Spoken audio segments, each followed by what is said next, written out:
Hey Meeple people, how's it going? On today's video, we are going to be talking about Mille Fiori. This is a game for 2 to 4 players, takes about 60 to 90 minutes to play, and is for ages 10 and up. I'm going to give you a quick overview, just a feeler, and I will leave a link in the description of this video, so if you want to learn more about it, or even get your own copy, you'll be able to do so with the links that I provide in the description of this video. So the point of Mille Fiori is getting the most victory points. You'll be going around on this track here and moving across as you place your tokens onto the board. And I'll go ahead and explain how you get those player pieces onto the board in a second. Two ways the game ends is if one player has exhausted all of their pieces in their personal player pile, or if all of the deck of cards, all the cards that you'll be playing with throughout the game are extinguished. Once those are extinguished and there you can't draw anymore and all the cards have been used or discarded, then that will be it. You will finish out the round and then you will go ahead into scoring and see who has the most points. So to set up, you place the board, you place your boats, which is pretty simple, and then also players will get their personal player pieces. They will choose who gets to go first, and also they will draw 5 cards from the main deck for each player.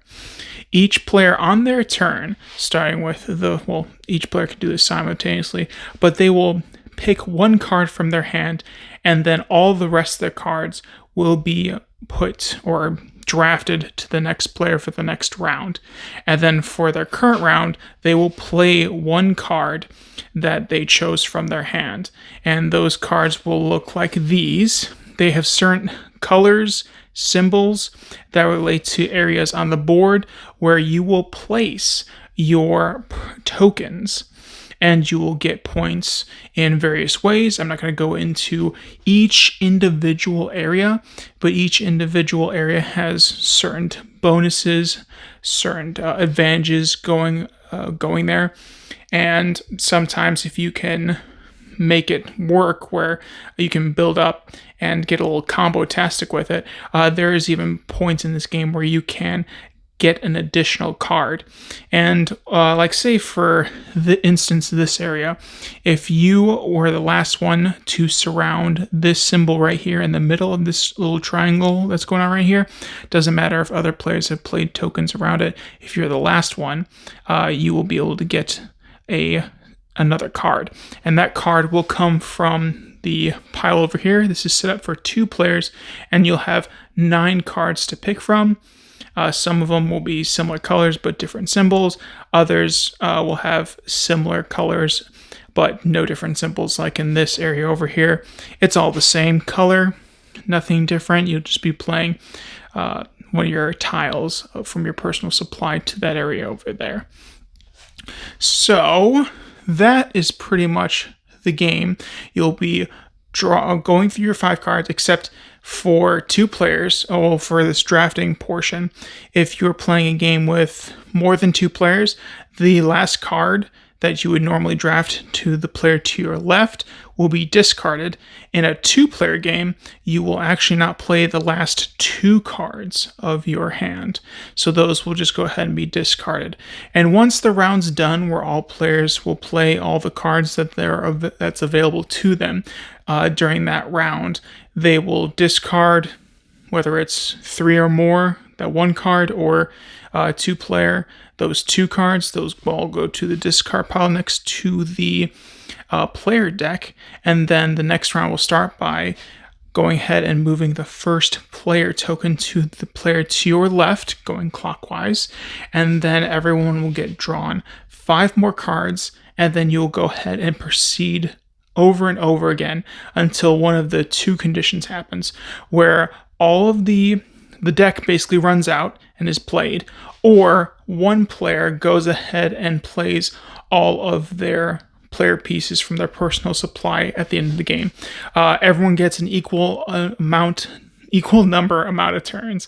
Oh boy, I hope I said that right. Equal number of turns. There we go, Nick. Everyone get an equal number of turns for the round.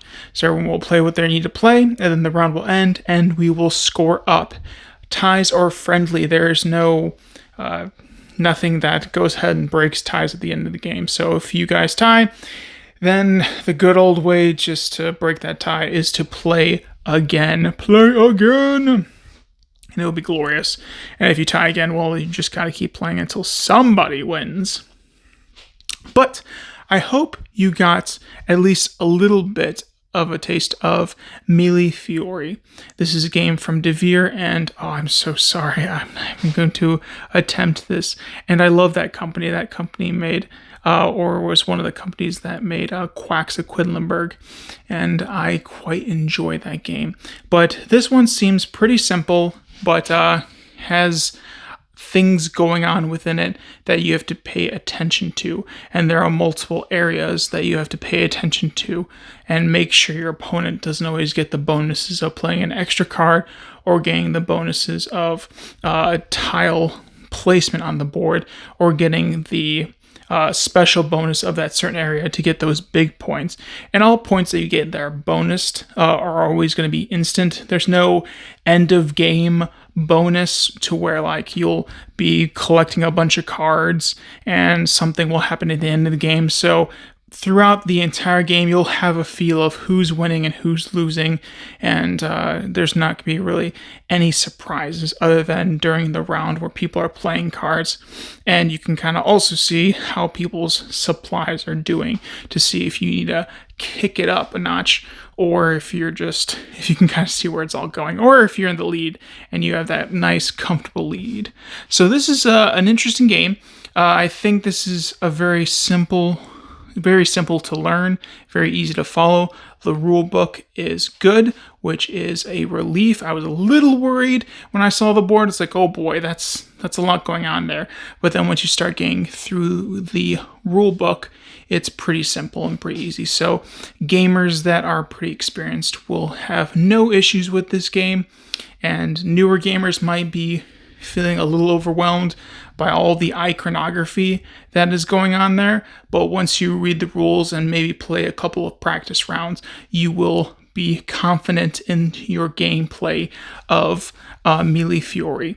And also for 2 players, it doesn't change that much. All that changes is when you are playing your hand, you do one at a time and then you pass your hand. You're just not going to be playing the last 2 cards of your hand, unlike a normal like 3 to 4 player game where you play all your cards except 1, and that just gets discarded. So pretty interesting. I will leave a link in the description of this video, so again, you can learn more about it, and if you're interested, you can go ahead and get your own copy of this game, or I think there might be people showing this off at local game stores. I'm not quite sure. I think a company called Envoy, this is one of their splashes.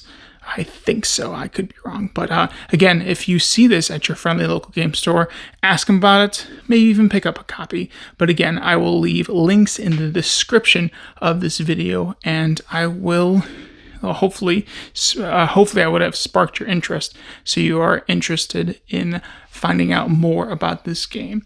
So without further ado, we'll see you all next time, and keep playing games. All right, toodle.